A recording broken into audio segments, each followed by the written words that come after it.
Okay, so I just thought I'd get this one out of the way first.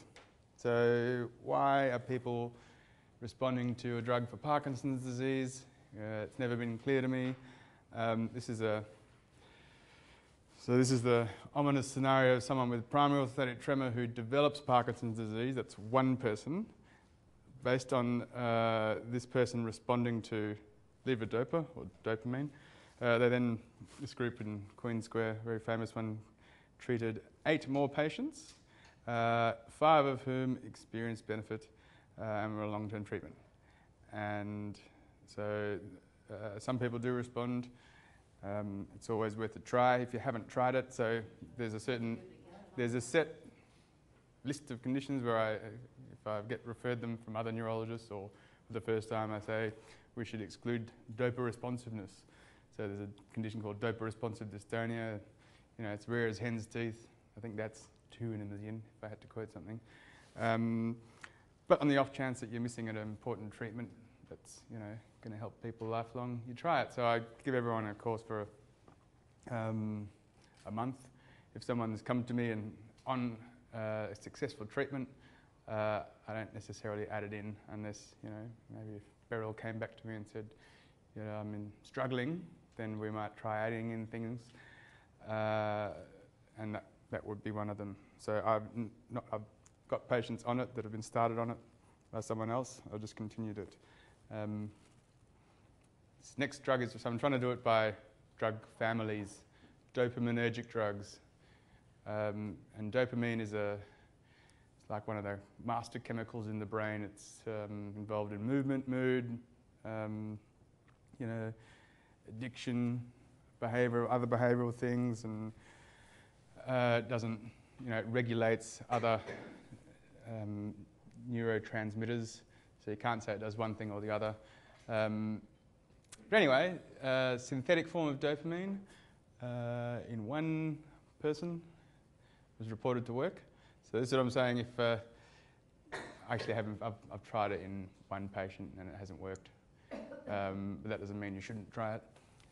And these kind of single case reports may or may not be helpful for, you know, even if it's helpful for one other patient, then it's worthwhile publishing it. And that's I'm chiming on that because I'm on the Tremor.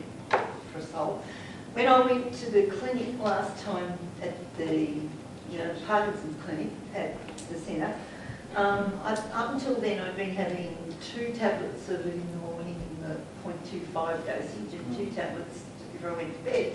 And somebody pointed out, why take it before going to bed when you're trying to make your legs work better when the last thing you want is your legs working at night time. Yes. So I'm now taking 2 in the morning. Is it slow release? Yes, it's slow release. Yeah, you just need to take it once a day. So, but I'm taking, they suggested I do 2 in the morning, 1 later in the day, which I take around about lunchtime, and 1 I take about 6 o'clock, 6:45, particularly if I've got lectures that night. And I found since I started doing that I'm far more aware, I'm far more controlled with the tremors, and I'm able to concentrate at nighttime lectures and get myself around and do that sort of stuff. So for me, just varying when the medication was, when I was given the dosage, and the points, the intervals at which it was being administered would make a difference. That suggests you're on the regular Ciprol, which is a 3 times a day drug. And I'll mention the timing thing now. Absolutely. So if some people, you know, clonazepam, for example, it's a 2 to 3 times a day drug. Same with propranolol, which is a beta blocker. But you know, if people are just taking it easy at home in the evening, they don't have to take anything. And you can scrunch up 3 doses in the waking day if you like. Yeah, so you can do things like that. And but some drugs are kind of the metabolism is that you've got to take them twice a day to keep the levels up in your system. So with those ones, I just tell people to take it, roughly 12 hours apart. But yeah, so you've noticed a difference with that. Some people with clonazepam, but other drugs just sort of steadily work. Hang on, just jumped ahead. Okay, I'll just put this slide up for this. This was the first study.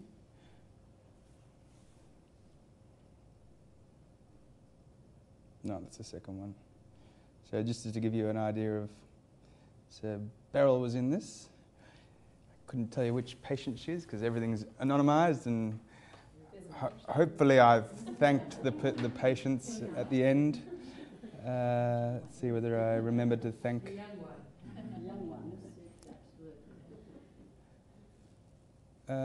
No, I didn't acknowledge the patients. How rude. That's still Bert, another doctor. So this is the first paper, and usually put further work, other stuff that you've already started doing, like blinded studies. Let's see what we haven't done. Yep, did that. All right, so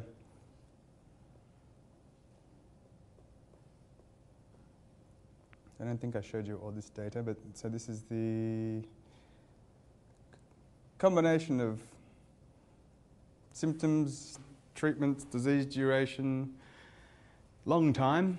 That's the first thing to say. So add another 10 to this. That's why I can say with some certainty that someone who's had it for 24 years, it's not the prodrome of some other nasty thing. For example, Parkinson's disease. It's who knows whether that patient had symptoms of Parkinson's disease presenting as orthostatic tremor 9 years before. It's just too hard to tell, but it is possible. So anyway, that's the disease duration. One youngish guy, whether they had symptoms in or outside just their legs. So yep, a bit of an essential tremor type tremor, and this is a drug which is helpful for essential tremor, but had minimal effect on the orthostatic tremor. Clonazepam, valproate, which is mentioned here, that's another anti-epileptic drug, no effect, and metapazine there had minimal effect. So this person was on a combination of a little bit of clonazepam, some of 2 others, and they all continued on this combination. We didn't want to muddy the picture, so I'll push that back. Didn't want to muddy the picture by taking them off something that had been working, even if they said it had minimal effect when they started it. One person on nothing. So you could look at the effects of purely using gabapentin. But the point of it is that most people, because there's no one great treatment for it, clonazepam's probably the most useful agent to add in if you haven't tried it. But yeah, it's one of these diseases that you just try a combination of things. I usually try and bring in one drug and then get rid of another one, especially if there's overlapping side effects like sedation. So this is the America I get the locked-in sleep. Oh, If I take sleep too much. paralysis. Yeah. Yeah, it's a parasomnia. It's really annoying. My son was trying to wake me up. I could hear him, but I couldn't wake up. So I knew that staying on a minimal amount for me is best for me, so I don't get in that locked-in sleep. But I can't live without Miracle, like I say. Mm. Yeah. So that's different from the locked-in syndrome of a brain stroke. You're in the twilight zone between waking and sleeping. Yes. And so you have a sensation, some sensation of your surroundings, but still an inability to move. It was so scary. And it can last seconds, but it still seems like forever. And it's also associated with other, so they're called parasomnias. Sometimes you get a sensation there's someone in the room, out of your field of vision, all sorts of weird things. So sleep's a weird thing, but it's generally good. Right, so these are all the domains of quality of life in this Parkinson's scale. And I have no idea why the social support thing was different, but most of the other measures, communication is not really relevant. This is for things like the speech disorder of Parkinson's.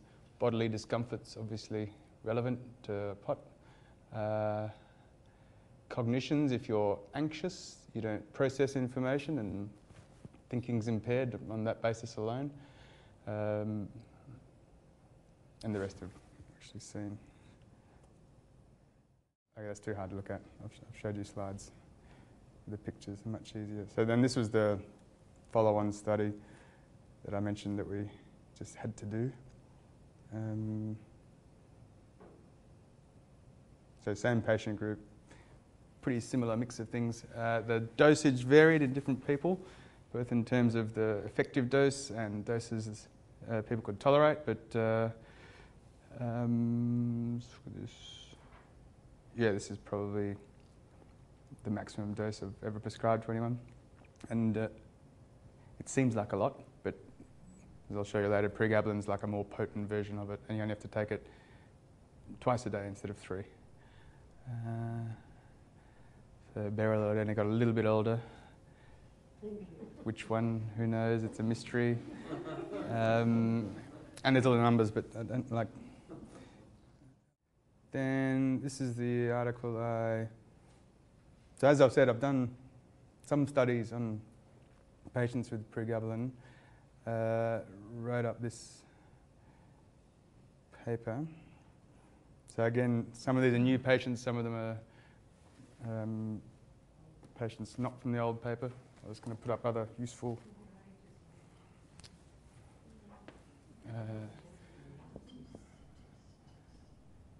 so gabapentin, pregabalin.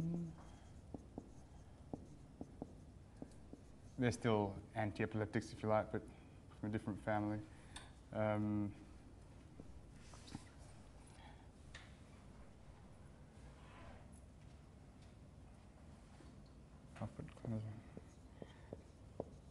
Clonazepam is from the sleeping tablet or benzodiazepine family, but it's a bit different. It also has anti-epileptic properties and useful for other things, certain sleep disorders. The blood pressure drugs, I'll put up here the beta blockers, so propranolol, and this person was on atenolol, which is another drug that blocks some of the effects of adrenaline. And probably forgotten some there, but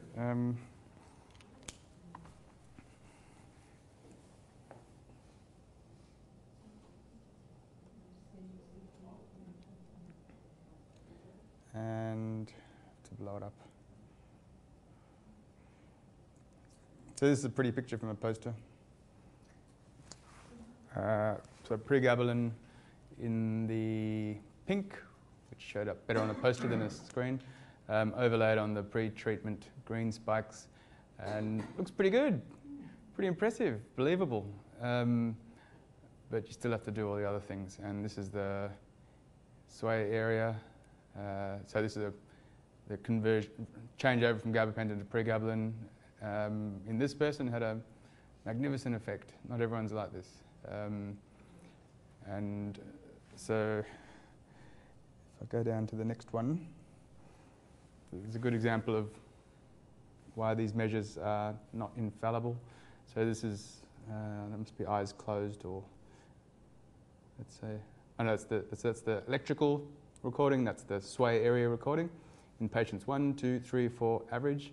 So on average, reduction, but this guy who, he's the 60-something-year-old male patient that had an excellent response, for some reason swayed more, and maybe we just got him on a bad day, or I did increase his medication later, but he did improve. So doing 2 measures is a kind of a good backup.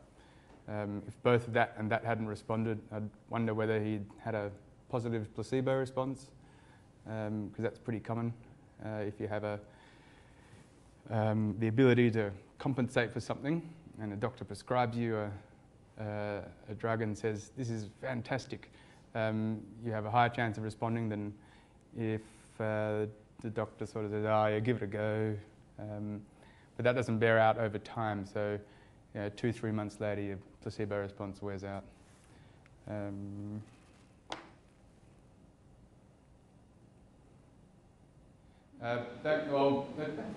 Non-drug treatments. So, Julian, just before you get off the drug treatments, Can I just raise the issue of self-medication and the things that people might use that aren't necessarily in the black bag?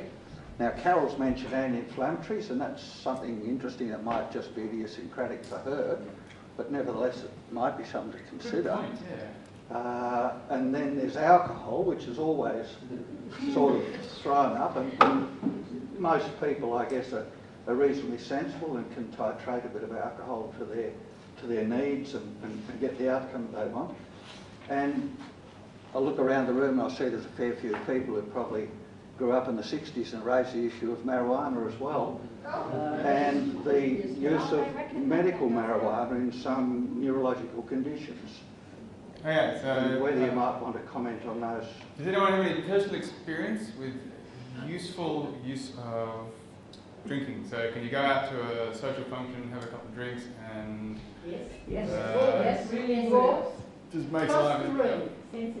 So as long as you stay under the safe limit of chronic drinking, that's reasonable. There are some people with, I know, not the patients that I've got, but patients with essential tremor who ended up drinking too much because they had sort of working in public jobs or high stress environments, always needing to perform and not look shaky. There's a really good website for essential tremor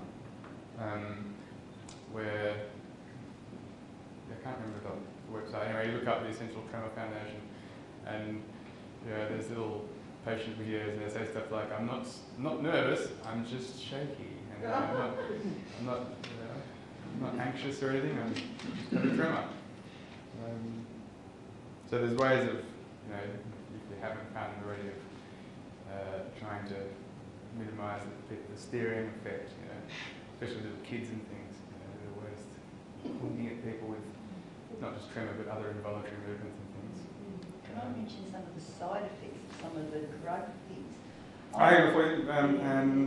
THC, marijuana, prescribed or otherwise, it might be good for pain or muscle spasm. I'm not aware of it being a good anti-tremor drug. Maybe you just don't care about trauma. Probably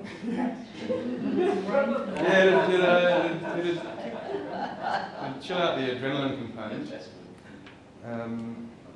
Before we leave drugs, we should talk about. So anything else? And then side effects. Anyone found any other random medications that you wouldn't think would help and have? I've been taking Voltaren can talk to you or speak to your doctor about Voltaren. It can cause gastritis and raise blood pressure and things like that.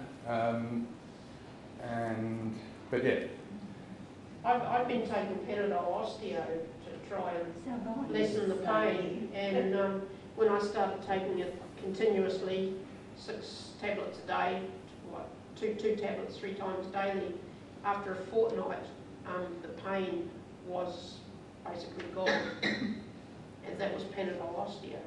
So, what would you say happened there with the... Well, from considering the amount of pain that I was in beforehand, So presumably it's some kind of arthritis or joint problem? Well, I've just had X-rays because I've damaged my knee, and the doctor said there's basically no arthritis there. So okay. Yeah. X-rays are particularly useless when it comes to more common joint pains, tendons and ligaments. And the other thing, I forgot to mention before, I was going to mention here, but basically when you're unsteady, so I see people with this kind of posture and sort of stuffing around, and this one guy was Uncle Neville, who came in with his nephew and went, "You've got to fix him. He's, we've seen him, he's getting worse," and he's sort of walking around like that. And I sent him for Lowell. He was already on the maximum dose of pregabalin and a bit of clonazepam in the morning and lunchtime. And I said, that's a very inefficient way of getting it. So basically, if you can't lock your knees in extension, then you kind of have to activate your muscles more. And then it's a catch-22 because you've got orthostatic tremor and contracting and trying to grab on with your feet and your back sore. And then you get fatigued and crouch more. And then you don't want to walk, so your muscles get deconditioned, and then you're aging on top of that. It's a further hit. So all this sort of stuff. So the reversible things like being able, you can always strengthen your legs. So this chap did a specific leg strengthening and improving the posture so he could stop that flexion of his knees thing, and came back and was better. And then he'd done 6 weeks of it, going twice a week. So you don't have to, you know, it's not like boot camp going every day. And then after that, I asked him to maintain it. And how do I get on with that? No one strengthening on your list. Pain. Sorry, yeah. It's been a long day. Yeah, but if you're doing that, then you're stressing your joints more and sore muscles and you get tendinitis, like wrist operation just that. So you're pulling on things all the time, you get an inflammatory component. Maybe that's where the Voltaren came in, but you said you don't really, were you? Oh, it was only by accident for 3 times I've taken it. I haven't used it. And you weren't aware of any particular joint, ligament or other pain? The very first time I took it, when I was overseas, it was because I'd hurt my leg, the muscle in my leg. There were the other times? By sheer accident, I thought I was taking something else. Oh, yeah, in the dark, in the dark. They look the same, they're the same. Moral of the story, shape. turn the light on. I know. You have to take it, it's hard to do. I should know, I spent the last week just grabbing handfuls of pills. Other people probably had the same as me, but now I'm on Lyrica. One of my problems has been that I've got long-established gait habits from when I was... Oh yes, you said, yeah, so that... And so habitual I was crouch walking posture. around like a monkey with my legs hanging, my wrists on the ground. But so I've had to actually work consciously the question of posture because a habit goes into the old habits. And I've really had to... Yeah, posture is one of the things that, work really you quickly get, you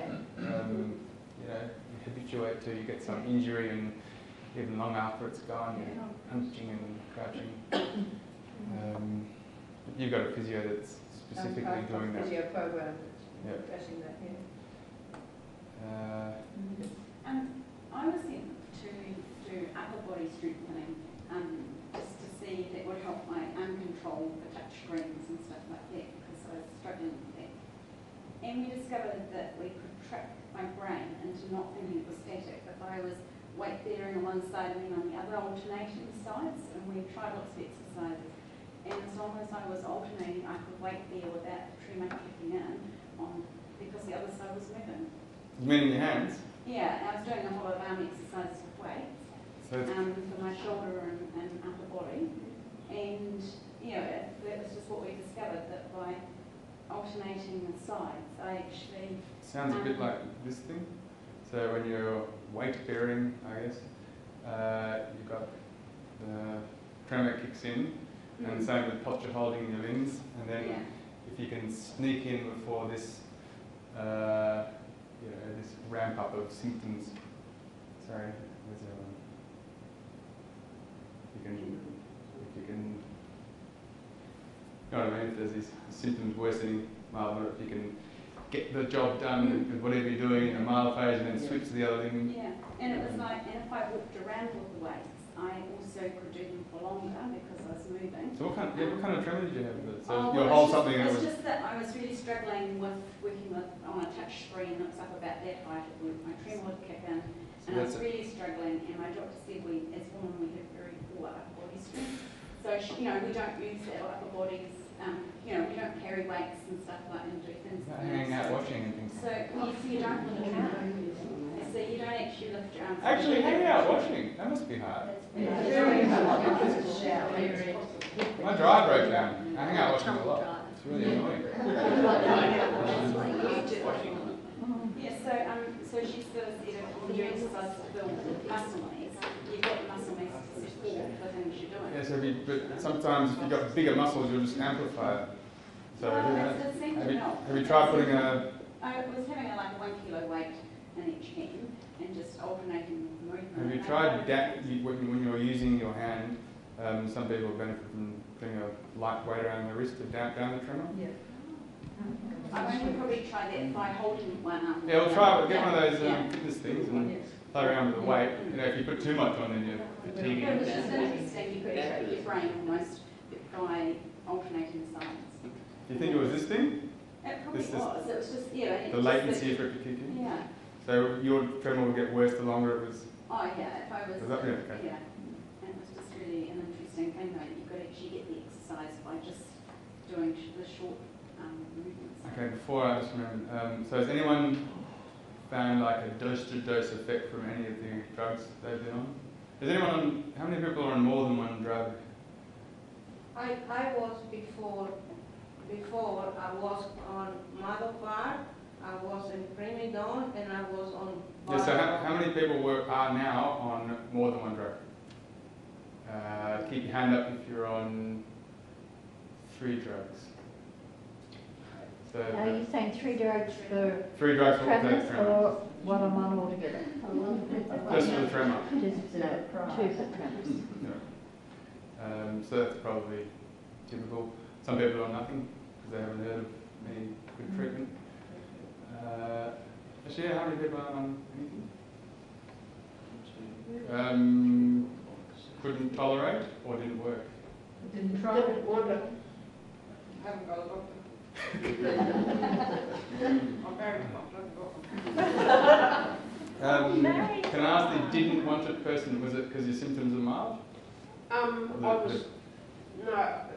was offered clonazepam, but I was, from what I'd read about it, I was frightened of the side effects, and I didn't. You know, I felt if I started getting sleepy and that during the day, that wasn't going to help me. Take them I wanted all my wits about me to be able to walk around.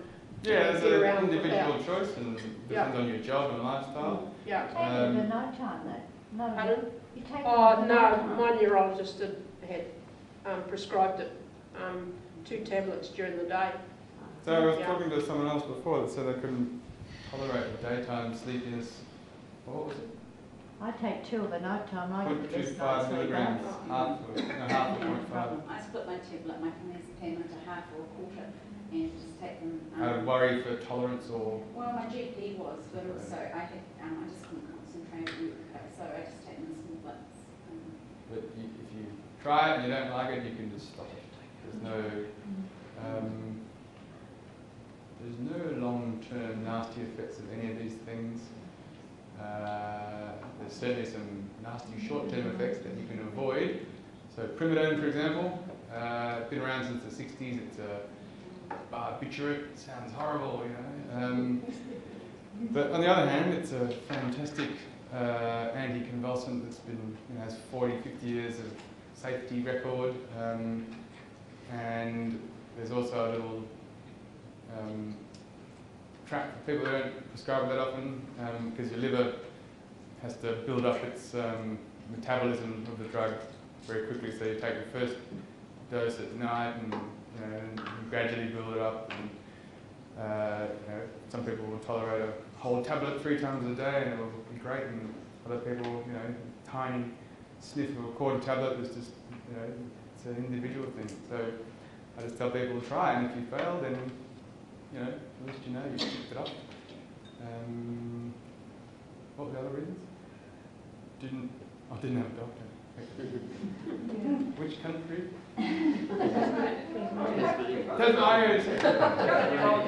Hobart. He's an American guy, I think he's an American guy. It's very, when I got one to the state. You're pretty close to Melbourne. There's about An hour's flight. yeah, there's like 200 neurologists in Melbourne. I could give you the names of people to see, and that kind of thing. Because you only, like I said with someone else, if you're going well, you don't want to keep seeing a neurologist every 3 If seconds. you're happy to try different things, you'd have to have some regular sort of. Yeah, I usually write a long letter back to the GP and give them about 6 to 12 weeks of homework and say, try this and this dose and try that, and then we'll catch up in a few months. And if it takes 6 months, then it's fine.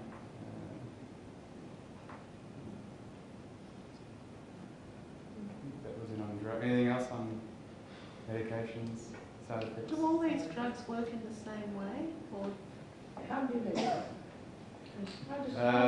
Damping Okay, these ones. Okay, dopamine, we don't know why it would work in orthostatic tremor, but it supplements the neurotransmitter dopamine, or mimics it in the case of pramipexole. Ciprol, it's a synthetic dopamine agonist. Why it works, blank.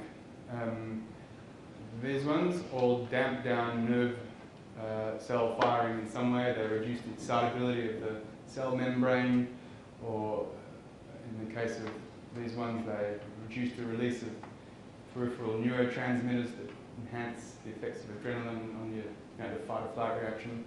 So they're all damping down or reducing excitability of different parts of the nervous system. The autonomic nervous system, central nervous system. Valproate, I've never understood why some people's tremor improves, because if you bump up the dose of epidermal valproate, some people will develop a hand tremor. So I haven't been reaching for that one very often. Gabapentin I've substituted for pregabalin because it's just easier to take, not necessarily better tolerated, and clonazepam because it's the most likely to help people. But if I'll happily work through all the others if people are disabled enough and willing to work through it. It doesn't take, it can take you a year or two. Given that people are surviving 25 years, and this is not a life-threatening, it's a misery-creating condition. Okay, so non-drug treatment. As I said before, I'm a very lazy person, and if I had to do exercise to get my symptoms better, you struggle. And we're talking about the fatigue, and then you're on the drug, which makes you a bit sleepy, and the doctor says, or someone says you've got to do exercise, and there's no easy way around it. So all I can do is try and inform you and motivate you that it's worthwhile, and then probably once I've the Lyrica bit and done the needful double-blind trial, I want to do more of these things, because the neuro-rehabilitation, or whatever you want to call it, or we've got a neuro-restorative centre that is just starting up, and it's for exactly these kind of conditions. You can't cure them. You can relieve some of the suffering associated with them, but in some cases with the medications, not without side effects or adverse effects. And if there's some useful way that people could be spending their time on some robot, we've got a robot for stroke therapy, and a whole body vibration platform and a balance trainer. If you're going to spend 2 or 3 hours a week doing some kind of rehab, you want to be using it efficiently. So, I'll mention that. So this noise cancelling idea just reminded me that I was halfway through a study. There's a thing called a whole body vibration platform, which surprisingly you stand on. It's like a little exercise gadget with a rail, and you can set the frequency, between 10 and 30 hertz cycles a second, and how much you want it to vibrate. And its main use has been in strength training for athletes, because remember the muscle spindles that transmit what's going on with muscle tension. When you're weightlifting, you activate, say, 30 or 40% of them. If you're on a whole body vibration platform doing a squat exercise, or people do push-ups on them, and you might see it on the TV shopping network or some other outlandish advertisement. But you activate all the muscle spindles while you're doing the exercise, so you train more efficiently. So there's probably a role for it in lowering strengthening. The physios like this idea, because instead of having to supervise exercise, you can put someone on a whole body vibration platform, get them to do 5 minutes of exercise instead of half an hour on a treadmill or bike. And I've been to gyms where they have them, you pay your money and get on them. There's not a lot. There's a few trials in Parkinson's, nothing in orthostatic tremor. So if anyone listens to the video and has more time than me and gets onto it, great. I've always wondered about, it's probably not going to pan out, but it would be cool if you could vibrate someone at the orthostatic tremor frequency, sort of time locked, if you like, that would somehow mess with the feedback to wherever this thing's coming from, plus getting some strengthening in. Maybe over time it would down-regulate the tremor. Failing that, some amazing, as yet uninvented device that can measure and then send out a... Jonathan is a sound engineer, so we were talking about something else. Noise cancelling. Can you explain it? Basically, if you've got a blink, if you've got a squiggle going in this direction, you generate a signal in the opposite direction. So out of phase. In phase, yeah. In and out of phase, so they cancel out. And pointed out that this technology, when you with the Bose noise cancelling headphones, it's quick enough to deal with a much higher frequency tremor. He also pointed out interesting things like there's certain natural frequencies in nature, both for structures of things and natural rhythms and harmonics. And over here, the Fibonacci. Yeah, the fundamental frequency of the tremors you're saying was 14 hertz and yeah, there's a range. And that's fairly tight to the Fibonacci ratios, which is 13 and 21. But what is it? Where do you find those? It's just the way the sequence works. It's like 1, 1, 2, 3, 5. So it basically takes the number before it. It's how nature basically expands, like seed pods or. That's right. Okay. And it's multiplying. Golden ratio. Exactly. 1.6. So I don't know what that means, but maybe some other signal processing person can figure it all out. We're talking about chaos dynamics and all that sort of stuff. People have tried to model tremor with different mathematics, basically, and one of them is the chaos theory.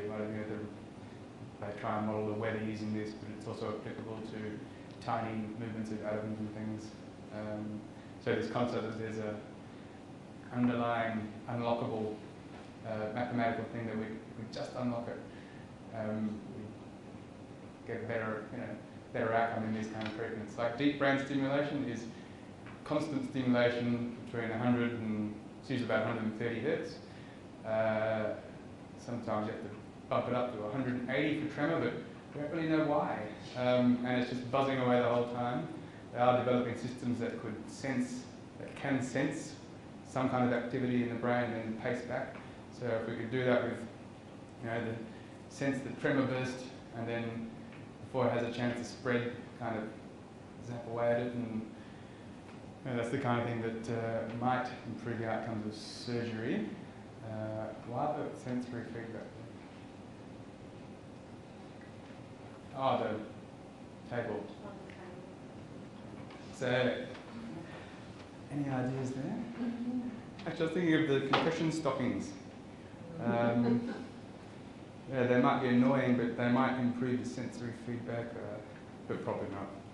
I wear them full time now because I've found they do make a big difference.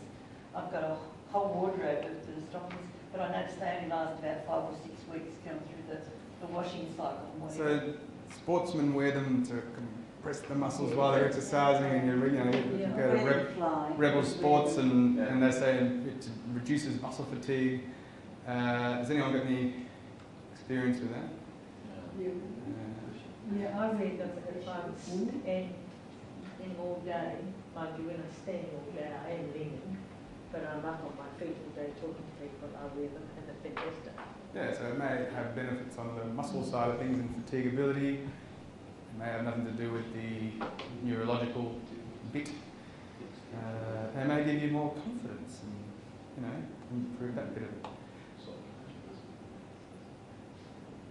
And coming to the end here, but the purpose of today, the purpose, was education for all involved and everyone meeting everyone else, and just knowing that you're not going mad, and actual name for the disease and you can measure it and monitor it. That improves quality of life. I haven't measured it, but I know Karen O'Malley in Queensland, she's a movement disorders Parkinson's nurse, did a little study where she just simply educated patients about their pills and the response you'd expect, and you know, whether or not they listened or whatever happened, that their quality of life improved just from having education about their disease and how to manage it. So that's... Julian, this week, I don't know if you kept up with the newspapers, they released a patch for Parkinson's. Somewhere. Another one? Another one? What's it called? Yeah, it's out this week. They cut the little newspaper thing out. New Pro? There's been a patch out for a while called New Pro or Retigotine. It's the first treatment for Parkinson's come in patch form. So they say? Yeah, it is. It's been around for a while now. Dr. Neil Mahan? Mahan, yeah. Yeah, so that's the drug. It's in this category here. Synthetic dopamine. The patch is called Neo. New Pro. New Pro, yeah. Yeah, I've been putting people on it for about 4 or 5 years. That must be good for Parkinson's people. It's pretty weak. And is it? Remember, we're in Australia, and you've got to stick 2 of these. The maximum dose requires you to stick 2 patches on about that big. Yeah.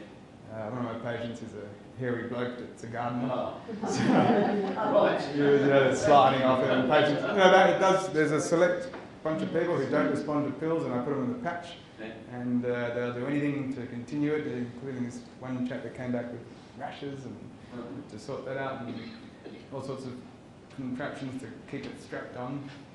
I have no idea whether it would work in orthostatic tremor. Like I said, I put it on the list of things to try. And if you gave everything a 1 month trial, that would be 1, 2, 3, 4, 5, 6, 7, 8. You could do it in a year. Not all these drugs are safe in everyone, of course. Blood pressure tablets can make you faint. Some can make you sleepy and delirious. Can I mention most diabetics now that people get a laugh out of? I found, I've always enjoyed shopping. I think a lot of women do. But, yes, somebody said. But what I found with the Cifrol is, and I looked it up and I found out this thing, I've got an addiction to garage sales and pop shops. Impulse control disorder. Yeah, and I went in and I've discovered there were a lot of people in the States that have had exactly the same thing, but I know there aren't as many males that are involved, but males it tends to be, they get addicted to sexual sites, the porn sites on the web and that sort of thing. So I guess it could be worse. Yes, that's right. But I'm just saying that, and it has been shown to be that way. So, what's Cifrol, which is dissolved. Yeah, so that's the last. Bring up random pictures. The synthetic dopamine drugs stimulate dopamine receptors in a non-natural way. You can get away with it in most people, but some people, it hits the reward center. That's to do with addiction pharmacology, and it's usually in men a certain type of thing and women another type of thing. Anyone's prone to shopping or gambling or hypersexuality,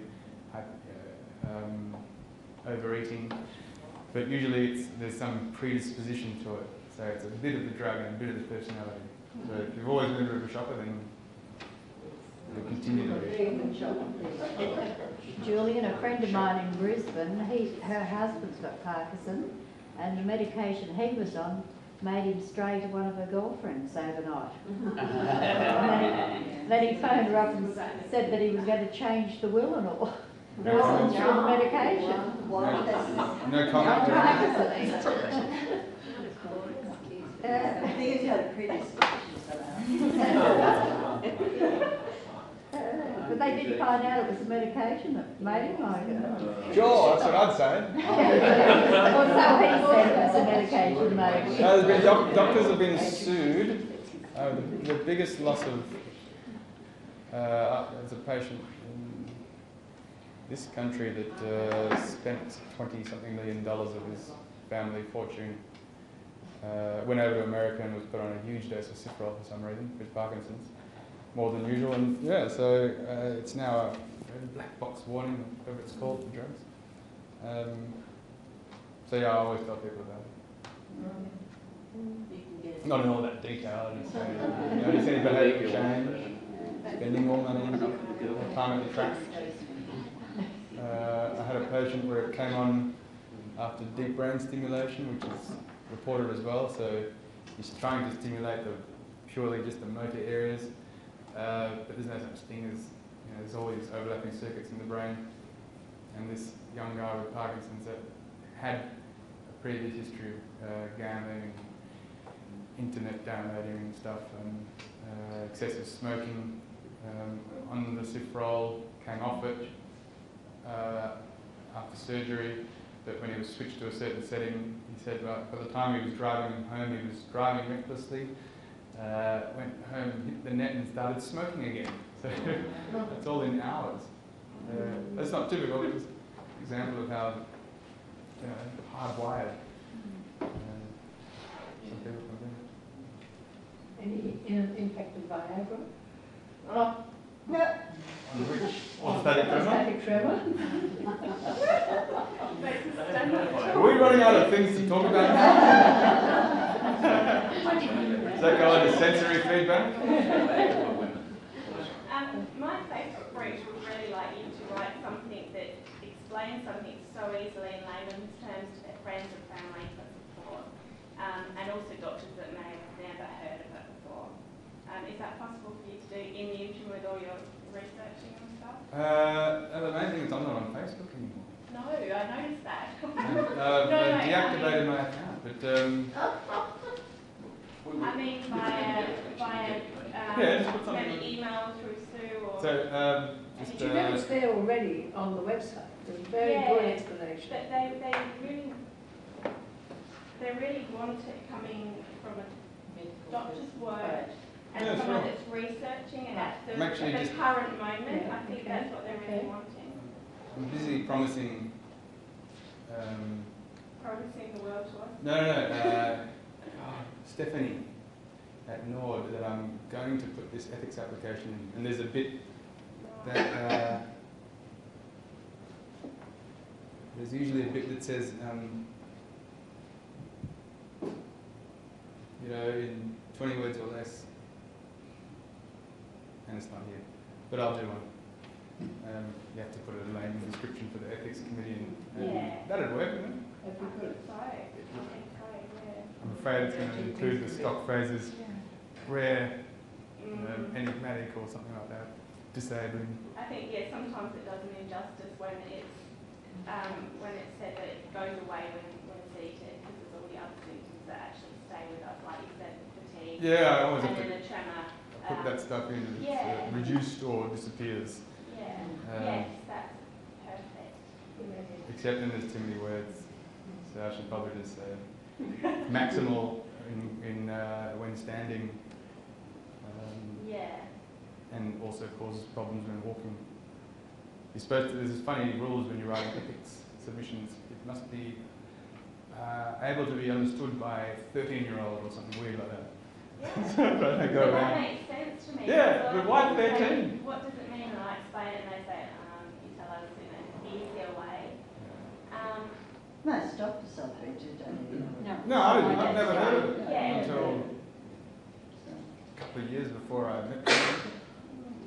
Julie, when I was talking to Marie Villaguet the other day, she said this group is a French group which is established of OT people as a sub-chapter of the Essential Tremor Organisation, Association in France. And she said what they do is actively research and search out any articles on anything to do with OT or any research papers. They look at the research publications. And if they find something that's useful, they pass it to the neurologists. And she says that's hugely useful because the neurologists haven't got time to do the research themselves. Now, would that be true in Australia? I mean, is that something we could do which would be useful? Depends on what centre you're in. Like in Perth, there are 3 movement disorders neurologists, and even then, a couple of years ago, there was only 2 of us. And before I joined in 2004, there was 1 guy for the whole of the state to do all the deep brain stimulation. He was doing research in London, and again, when he got back to Perth, I was actually from Sydney, Brixtell. But then, you just get overloaded. And we had neuroscientists that were helping out with studies, and but everyone's just racing around, and it comes down to time and funding. Funding's fantastic. Funding's not going to pay me or anyone else. It's just going to buy the drugs and the equipment. And the rest just has to be people prioritising time and enthusiasm, So which I generally have more of. If your support group were sending, maybe not you, but maybe neurologists around the rest of Australia who don't have the support that you've got and have got small enough patients, but then would they be motivated then to read it if that work were done to collect it? What would be the... What would be the benefit? Yeah. Yeah. What are we trying to say? People aren't going to learn unless there's a what's in it for me. There's a lot of people Yeah, who learn unless there's a yeah, what's in it for me. Sorry, so I just lost track of. So what the It's what the French Association does of the OT support group. That's one of the things they do, is keep an eye on the literature and keep an eye on publications, and if there's anything that comes up that's relevant, then they pass it to their neurosurgeons, their neurologists. So the question is, is how to do that. Is that something useful which? Well, yeah, that's why I do. could do? No, I take posters to meetings, and as soon as you publish a paper, it pops up on PubMed, and people will see it. And because I've said before, there's probably more papers on orthostatic tremor than there are patients. So there is definitely interest in this syndrome. It's like I've described it before as a cruel experiment, on humans, designed to mess around with the balance system in a mysterious way. So people have tried to pick it apart, and I've tried the drug trials and things like that. So it's definitely, it's once people hear about it, they don't forget it, and most neurologists would have heard it. Who are the movement disorder neurologists in Melbourne that you know of or work with? Malcolm Horn, Kate Cotchett, David Williams, Andrew Evans, Andrew Hughes. Oh, he's right in Melbourne, right. Go to the Movement Disorder Society of Australia. Okay. And email them. Okay, I'll do that. So Glenn is here.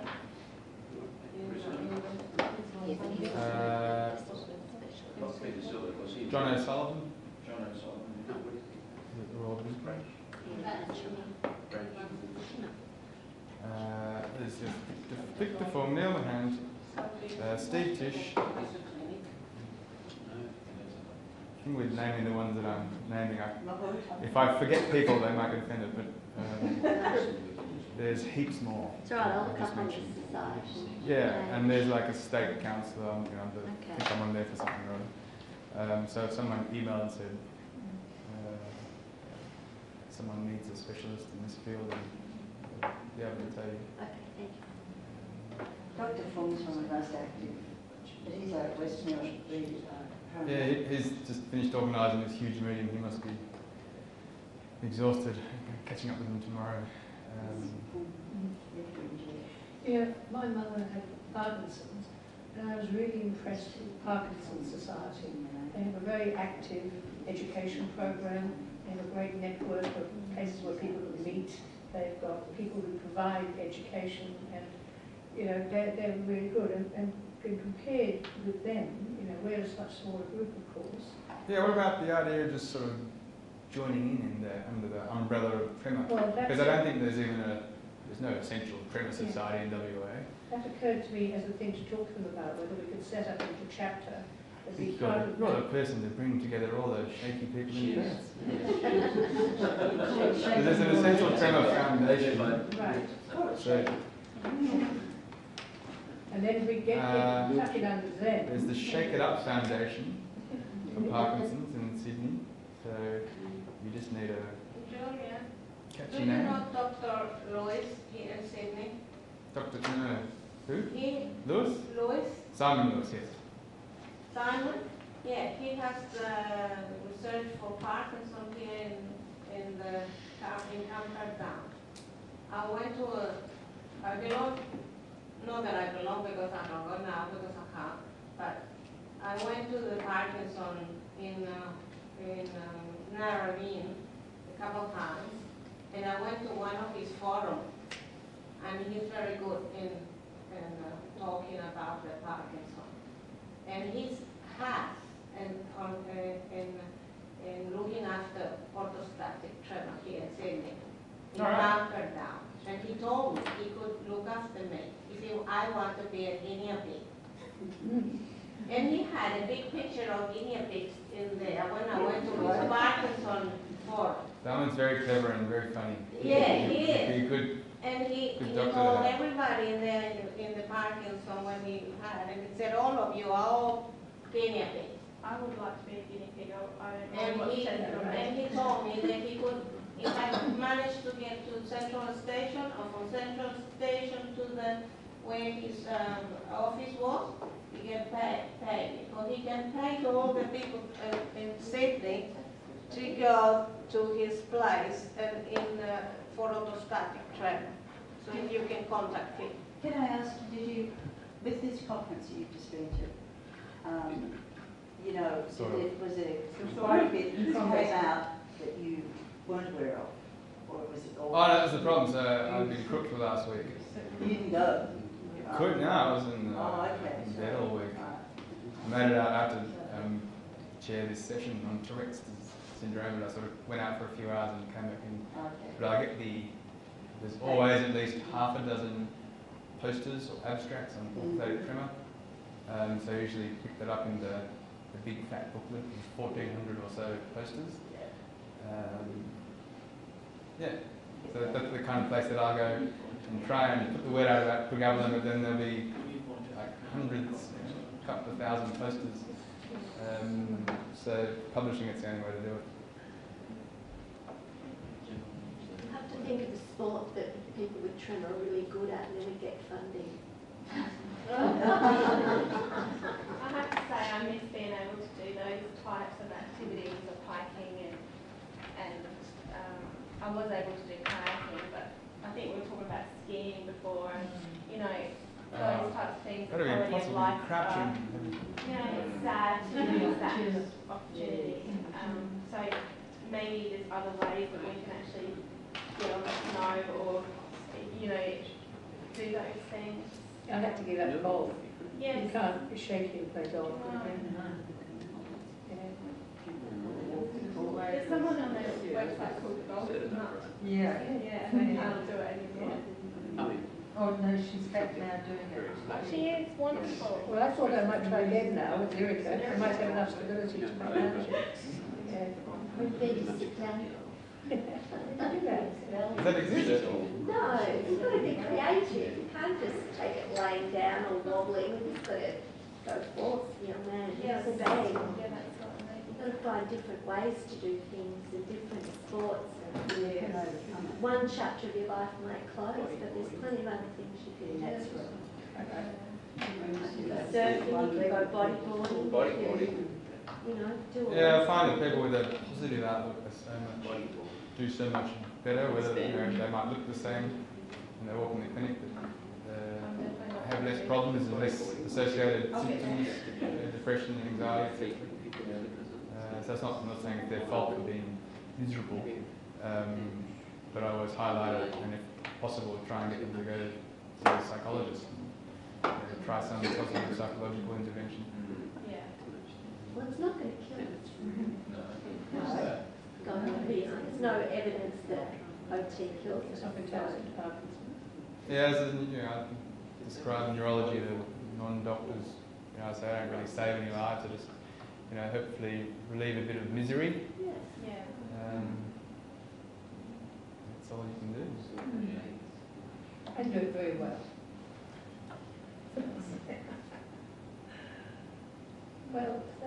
about that, do you think? I think so. It's when we're talking about Cialis for orthostatic tremor, that's the. Very wonderful. Thank you. Thank you.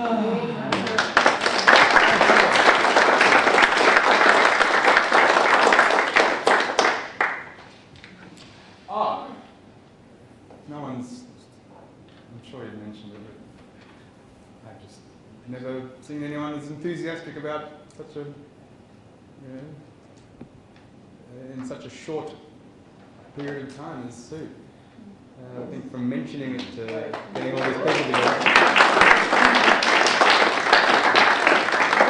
Just on that note, I was asked by Gloria and her son Jeff if I would pass on a message from Gloria, which I'm going to read out. Even though I am halfway around the globe, I am extremely excited about the first Australia and New Zealand OT meeting. Everyone here should be very proud of making the journey to this great moment in OT history. I have been very fortunate to go to several meetings in the US, and I know that you will find new understanding, comfort and strength from each other. And when you do go home, you will return with terrific memories and the comfort of having been in the company of new OT friends. This event would not be possible if it was not for the initial concept and the hard work of Sue Boyd.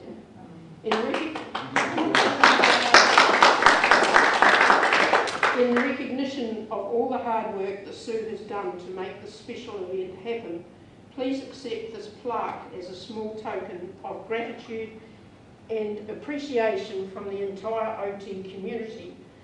Sincerely, Gloria Nelson McWright.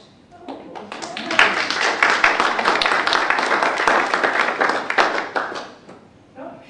Lovely. Thank you. Oh, beautiful. Oh, isn't that fabulous? Oh, that's fabulous. Thank you so much. Thank you for your messenger.